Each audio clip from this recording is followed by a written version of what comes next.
예, 오늘 제가 여러분들께 드릴 말씀은 이건 원통에 대한 말씀을 좀 드릴까 합니다.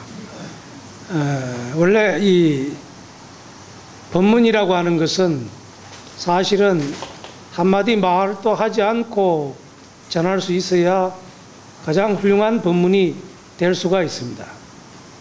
그래서 큰 스님들께서 주장자를 높이 들고 이 주장자를 드는 도리를 알겠는가 하고 이렇게 했을 때 그것을 알아들어야 될 텐데 우리 중생심이 많다 보니까 늘 우리는 이 귀를 통해서 소리를 듣고 그 소리에 적해서 저 소리는 내가 언제 어떤 곳에서 들었던 이야기로구나 하고 이렇게 생각을 하게 됩니다. 그러니까 항상 이 눈, 귀, 코, 입, 몸뚱이 뜻이라고 하는 6근에 따라서 6근이 시키는 대로 우리가 살아가게 되는 것이죠. 그러니까 사실은 그 6근은 우리 내면 속에 있는 마음이 시키는 대로 눈으로 보거나 귀로 듣고 코로 냄새 맡고 또 입으로 맛보고 그래서 우리가 여러 가지 모든 사실들을 이 마음이 시키는 대로 하는 것인데도 불구하고 그 마음자리를 공부하려고 하지 않는다는 것이죠. 그래서 능언경에서는 이것을 이건원통이라는 법문을 통해서 어떻게 하면 이 6근 작용을 다 씌워버릴 수 있을까? 눈도 감고 귀도 닫아버리고 코도 막고 그리고 입도 막아버리고 몸뚱이의 감촉도 닫아버리고 지금까지 우리가 생각했던 왔던 그런 관념들을 다 막아버렸을 때 그럴 때 깨달음이 온다. 그것을 우리는 반번환원이다 이렇게도 말합니다. 여기 법무사 보제로가 지금 없어졌습니다만 보제로 옆에 여러분들이 아마 시부도 그림을 본 적이 있을 겁니다. 거기에는 둥근 원을 이렇게 표시해서 우리의 마음자리를 원으로 표현합니다. 그리고 또 스님이 주장자를 짓고 도시로 시내로 나아가는 포교의 모습을 전도의 모습을 그려놓은 것을 아마 본 적이 있을 겁니다. 깨달음을 얻고 난 후에 돌아가는 것이나 또 아니면 우리가 지금까지 생각했던 여러 가지 관념들을 돌려서 본래의 자리로 돌려놓겠다. 근원의 자리로 돌아간다. 이런 의미가 반번환원입니다. 네, 그래서 대승불교에서는 우리의 마음자리를 열애장이라고도 이야기를 합니다. 열애장이라고 하는 것이 뭡니까? 열애가 감춰져 있다 이런 이야기죠. 근데 여기 오신 분들은 대개 포교사분들이고 또 다른 사람들에게 부처님의 법을 전해주는 사람들인데도 불구하고 여러분들 스스로가 법상에 올라갈 때는 부처님을 대신해서 부처님의 말을 전하는 것이죠. 그런데도 자기 자신은 중생이다. 난 아직 깨달은 자리가 아니다. 이렇게 이야기하는 경우가 있습니다. 대승불교에서 말하는 열애장이라고 하는 것은 열애가 감춰져 있다는 자리의 이야기를 말하고 있는데 우리는 아직도 중생의 자리에서 난 아직도 깨달음 얻지 못한 자리다. 이렇게 이야기를 한다면 이것은 맞지 않는 것이죠. 근데 우리가 너무 눈을 따라서 귀를 따라서 코를 따라서 이 등등의 6권을 따라서 우리의 마음이 자꾸 거기에 잡혀있기 때문이죠. 근데 그 6권을 통해서 받아들이는 것이 아무리 있다 할지라도 거기에 걸리지 않고 항상 자제한다라고 하는 것이 6조 단경에 나오는 6조 회능스님의 법문이기도 합니다. 고려시대의 보조국사 진울스님도 이 문구를 이 어구를 듣고 이것을 보고 자기 자신의 견처를 열게 됩니다. 보조국사 진울스님이 우리들에게 가르쳐 준 것이 바로 뭡니까? 도노 법문을 깨닫지 못하는 사람들은 어떻게 해야 됩니까? 점차 깨달아야 되잖아요. 그것을 도노 점수라는 법문을 우리들에게 전해주셨습니다. 그래서 어떤 분들은 보조 스님은 아직도 아르마니가 끊어지지 않는 자리를 이야기하기 때문에 깨달음에 들지 못했다고 이야기하는 사람들도 있지만, 사실은 우리 중생들이 본래 갖고 있는 내면 속에는 부처의 그 자리가 있어요. 그래서 상근기의 사람들은, 공부가 많이 된 사람들은, 그런 사람들은 스님의 법문을 듣거나 부처님의 법문을 경전을 통해서 또는 여러 가지 경우를 통해서 들었을 때 한순간에 깨달을 수가 있습니다. 상근기자들이죠. 상근기자들은 도노의 법을 통해서 깨달을 수가 있습니다. 그러나 그러지 못한 사람들은 어떻게 해야 되겠습니까? 탐욕심과 성냉과 어리석음, 시기, 질투, 아만으로 일어나는 우리들의 잘못된 마음들을 하나하나 다스려서 그것이 다 사라져버린 후에 중생심을 떨쳐버리고 부처님의 자리로 들어가게 되는 것이죠. 그것이 반번하는 아니겠습니까? 그런데 그것이 물론 시간의 점차를 따라서 이야기하는 것은 아니지만 어쨌든 점차로 닦아서 가는 것이니까 시간적으로 오래 걸릴 수밖에 없잖아요. 중근기나 하근기의 사람들은 본래 부처가 우리 속에 갖춰져 있지만 그 부처님의 모습을 드러내지 못하고 지금까지 살아왔던 그 습관이 나를 자꾸 막고 있기 때문에 그 본래 자리에 들어갈 수가 없는 것이죠. 자, 우리가 지금 이 자리에서 참선을 한다고 합시다. 참선을 할 때 어떻게 해야 됩니까? 참선은 여러 가지 방법이 있어요. 하나는 적적한 상태로 들어가는 방법입니다. 고요한 상태로 들어간다 해야죠. 이 고요한 상태라는 게 어떤 것입니까? 바다에서 파도가 막 일어납니다. 지금 태풍 무이파가 남쪽에서 올라오고 있어요. 그런데 바다가 이렇게 소용돌이 치면 우리의 마음은 막 흔들리는 그런 것과 같아요. 거기에 비유해서 말하자면 바다에 파도가 치는 것에 비유하고 있죠. 그럴 때는 우리의 본심을 드러낼 수가 없어요. 그래서 우리가 공부를 할 때에 첫 번째로 얻어야 될 게 뭐냐?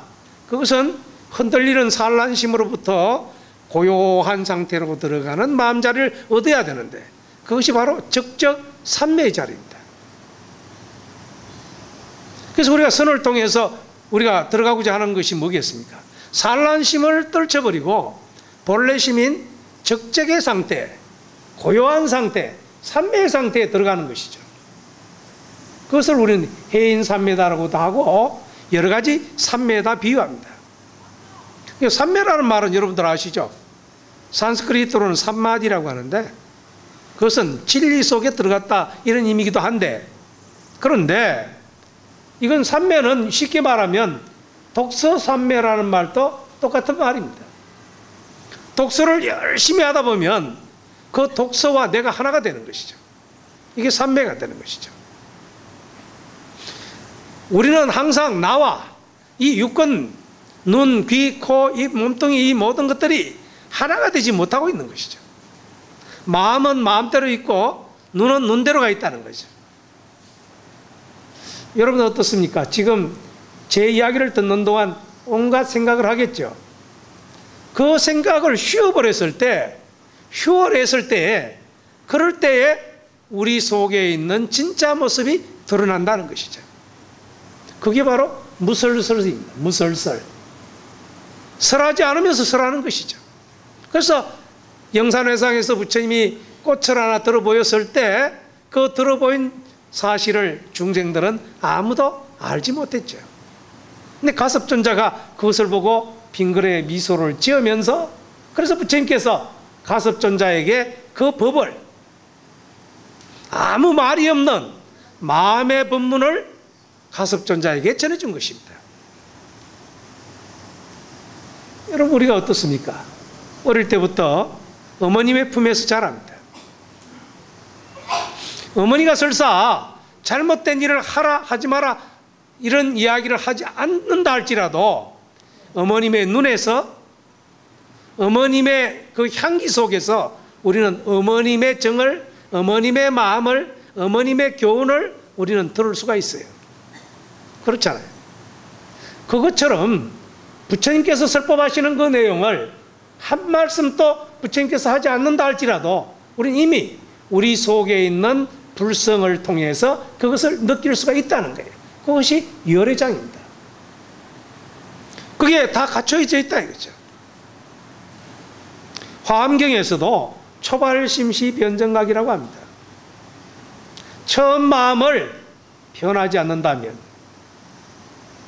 여러분들이 이 법무사를 찾아올 때 그 마음이 변하지 않는다면 우리는 부처님의 그 자리를 그대로가 느낄 수 있다는 것입니다. 그런데 이것을 우리는 잊어버리고 사는 거죠. 어느 순간 스님의 법문을 듣는 순간 내 속에 진실한 본래 부처의 자리가 있구나 이렇게 느끼는 거죠. 왜 그렇습니까? 이건 법문의 자리니까. 지금껏 살아왔던 여러 가지 인생 행로를 다 쉬어버리고 부처님의 법문을 듣고 부처님의 마음을 열려고 하는 그 생각 때문에 그것을 열 수가 있는 것이죠. 이걸 우리가 공부하기 위해서 적적삼매의 공부를 하는 것이죠. 그럼 적적삼매에 들어가 버리면 그러면 다 얻어버린 것인가? 아니죠. 그 고요한 상태에서 이 세상에 있는 여러 가지 일들을 바라볼 때 그 산란심, 지금까지 경험해왔던 눈으로 보고 귀로 듣고 코로 냄새 맡고 했던 이런 모든 것들을 떨쳐버리고 열애장 속에서 일어나는 진실의 모습으로 그것을 볼 수 있어야 된다는 것이죠. 이게 바로 깨어있는 것이죠. 그것을 우리는 성성이다 이렇게 말하죠. 그래서 이것을 우리는 적적성성 혹은 성성적적이다 이렇게 말하는 것이죠. 그 노원경에서 왜 이건 원통의 법문을 설하셨을까요? 노원경에는 50가지 마장을 설하고 있어요. 50가지 마장 장애가 뭐겠어요? 그것은 우리가 지금까지 살아오면서 지어왔던 잘못된 관념의 그런 찌꺼기들이죠. 요즘 우리가 위파사나 수행을 한다고 합니다. 그 위파사나라는 것이 뭘까요? 글자를 그대로 풀어본다면 위라고 하는 것은 그것은 뛰어나다라는 말이에요. 초월하다라는 말이 있어요. 또 분할한다라는 의미도 있어요. 위라는 것은. 빠사나라고 하는 것은 본다라는 말이에요. 근데 우리가 늘 보고 있잖아요. 근데 보고 있는데 그 보고 있다는 것은 뭐냐 하면 지금까지 지어왔던 잘못된 관념으로 본다는 거예요. 열애장으로 보는 것이 아니라 분별심, 중생심, 잘못되어진 오해의 마음으로 세상을 바라보고 있다는 것이죠. 그 위파사나는 뭐냐? 그렇게 잘못 보고 있는 것이 왜 그럴까 하는 그것을 살펴보기 위해서 그래서 그것을 본다는 것이죠. 자, 내가 지금 걸음을 떼고 있다. 지금 앞으로 움직이고 있다. 그리고 발을 내려놓고 있다. 이걸 하나하나 그것을 거기다 의미를 부여해서 본다는 것이죠.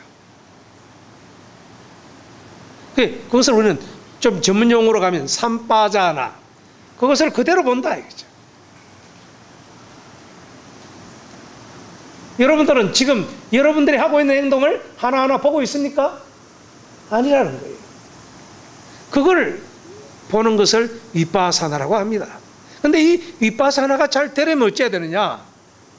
가장 먼저 해야 되는 것이 호흡하는 법입니다. 남방에 미얀마에 가면 거기에 그 명상센터가 있어요.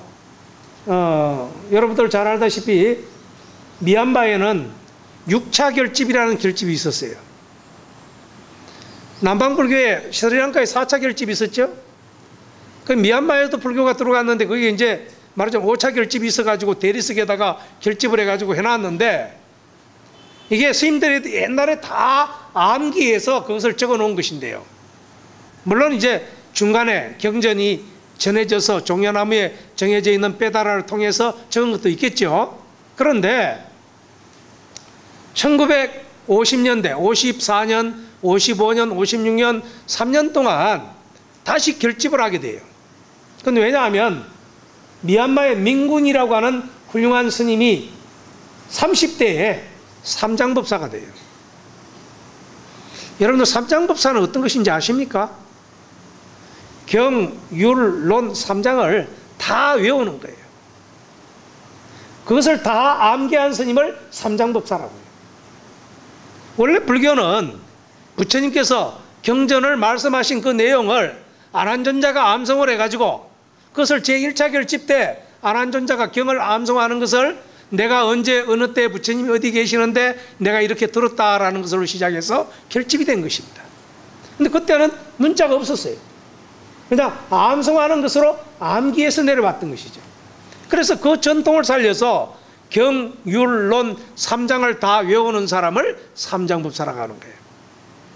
지금도 티베트 불교에는 12년의 과정을 통해서 경전을 암송하고 그 경전에 있는 그 모든 내용들을 서로가 토론을 해서 막힘이 없을 때 그것이 다음 단계로 올라가고 다음 단계로 올라가서 12년의 과정을 마치면 우리 박사에 해당하는 것을 계시라고 그래요. 계시. 그러니까 티베트 불교도 그렇고 남방 불교도 그렇고 모든 사람들이 경전을 다 암송했을 때 그것을 가지고 우리는 삼장법사라고 그런다 이거죠. 그런데 이것을 대개는 나이가 50, 60이 되어서 은퇴할 쯤에 되어서 삼장법사가 되는 것이 예인데 이 민군 스님은 30대에 그것을 다 외워서 삼장법사 칭호를 얻게 되었습니다. 그래서 이 민군 스님이 경률론 3장을 다 외우니까 그 경전에 있는 잘못된 것을 다시 말하자면 고치기 위해서 결집을 합니다. 그게 1954년부터 6년까지 하게 되었던 것이죠. 그때 신도들이 너무 훌륭한 스님이 그 결집을 하는 모습을 보고 우리도 스님처럼 저렇게 머리가 명석해질 수 없을까? 그래서 마하시 스님에게, 마하시 스님이 바로 이 민군 스님의 그 편찬 작업을 도우는 스님이었어요. 그래서 그 스님에게 부탁을 했더니 그 스님께서 수행하는 방법을 가르쳐 준 것이 바로 이게 윗바사나 수행의 방법입니다. 원래는 남방불교에서는 사마타 윗바사나를 두 개를 같이 공부하는 것이죠. 사마타라는 것은 바로 좀 전에 말했던 것처럼 적적의 공부를 하는 것입니다. 그 사마타 공부의 첫 번째가 뭐냐? 바로 호흡하는 법입니다. 우리가 보통 알고 있는 명상의 방법이죠. 자, 여러분들은 집에서 참선 공부를 좀 하십니까? 참선할 때 어떻게 합니까? 단전에 배가 쑥 나올 때 숨을 들어 마시고 단전이 쑥 들어가면 숨이 나오죠. 그래서 나오는 숨에다가 숫자를 붙이든지 들어가는 숨에다가 숫자를 붙이든지 대개는 내쉬는 숨에다가 숫자를 붙이죠. 그래서 하나 이렇게 10가지 세우는 거예요. 반복해서 9, 8 이렇게 반복해서 숫자를 세다 보면 산란했던 그런 모든 마음들이 가라앉아지고 휴월이 되는 것이죠.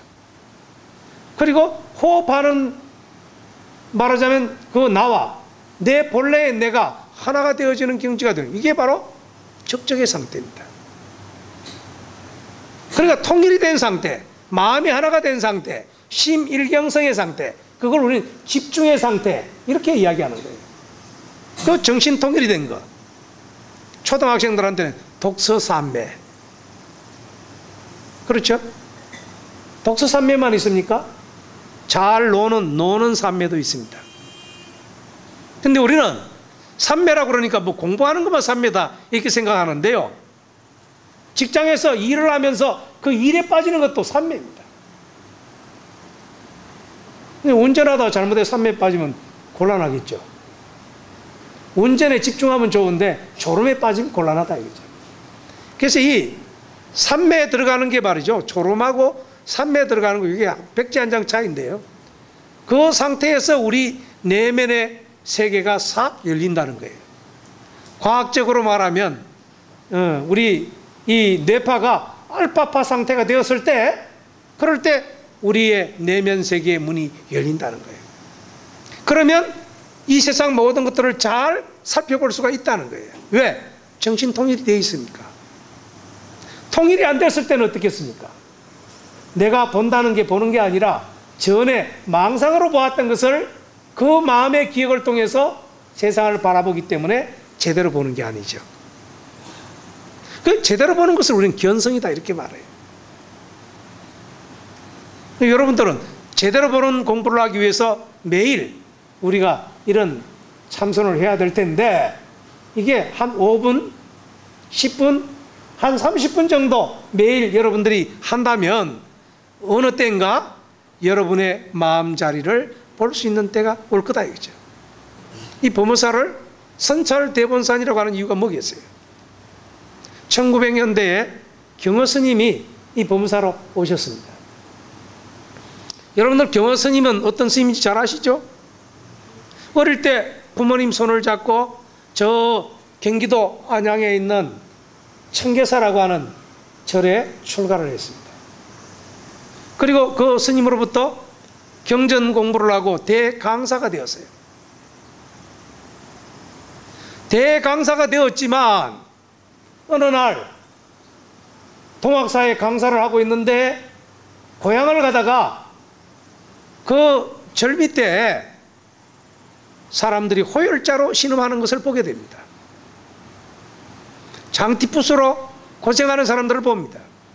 죽어 나자빠지는 사람들을 보면서 내가 평생을 부처님 공부를 하고 부처님 경전을 다른 사람들에게 전해주는데 저렇게 죽어 나자빠지는 사람들을 어떻게 할 수 없다는 것은 이건 정말 부끄러운 일이다. 이것을 생각하게 되었던 것입니다. 여러분들 불교 공부를 열심히 하잖아요. 반야신경도 독경을 하고 있는데 여러분들의 친구가 개업을 합니다. 이보시오, 당신 법사라고 그러는데 우리 집 개업하는데 뭘 하면 좋겠어? 제가 만약에 법사라면 반야신경 1편 독경해주면 아마 될 것 같아요. 그런데 우리 주변은 어떻습니까? 명태도 사다 놔야 되고 떡도 해다 놔야 되고 돼지 머리도 갖다 놔야 되고, 그럼 어떻게 합니까? 법사가 처음 해야 될 일은 그거 다 싹 없애고, 그죠? 그러고 그냥 반야신경만 1편 하면 될 거예요. 근데 그렇게 못할 경우가 있어요. 왜 그렇습니까? 그 친구의 마음을 또 살펴줘야 되잖아요. 그럼 어떻게 합니까? 돼지머리 앞에 가서 누염부려야지 뭐. 어쩝니까? 저도 때로는 그럴 때가 있어요. 그게 바로 뭡니까?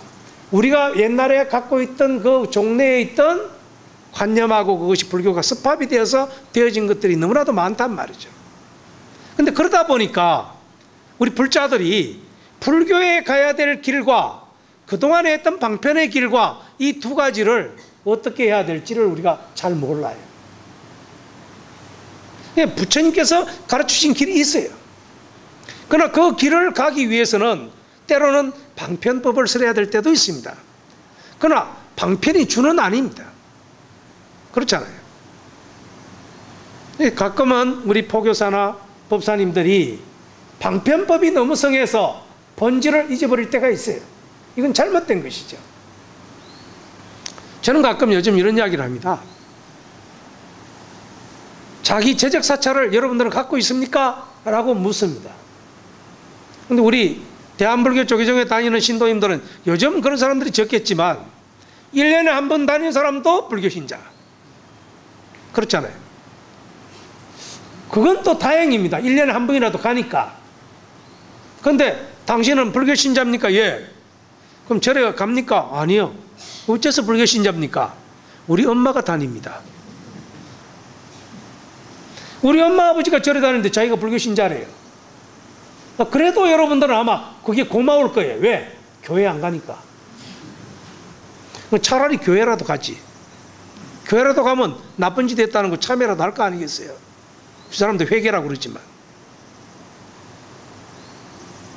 사실은 그렇잖아요. 예수나 공자나 서가모니 부처님이 다 손을 잡고 이 사람들에게 악한 일 하지 말고 착한 일 하라 그러면 그게 정말 좋은 일이잖아요. 그런데 종교 간의 갈등이 있습니다. 사실은 그 근본은 다 착하자고 그러는데 그게 안 되는 이유가 뭐겠어요? 그건 자기 자신의 내면 세계를 제대로 깨닫지 못했기 때문입니다. 이번에 제가 인도 다람살라에 일요봉사를 갔어요. 그래서 전자님을 뵙고 일요봉사를 간 사람들 전부를 모아놓고 전자님께서 함께 합장하고 반야신경 1편을 함께 독송합시다.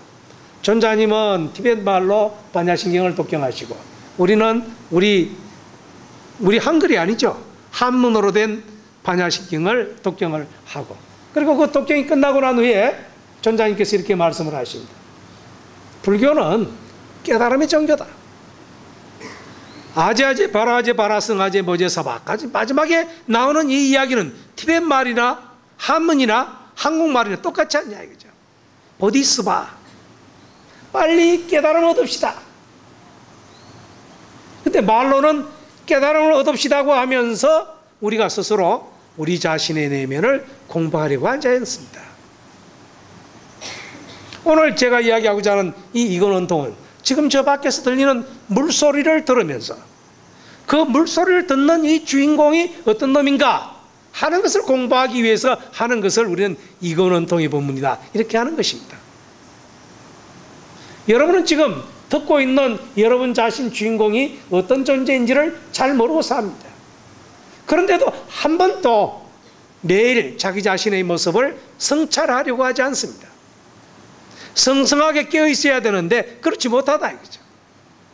그래서 지금 법무사 선방에도 또 저기 보살 선방에도 모든 수선하는 분들이 뭘 합니까? 나를 끌고 다니는 이 주인공이 어떤 놈이고 시신마 이 먹고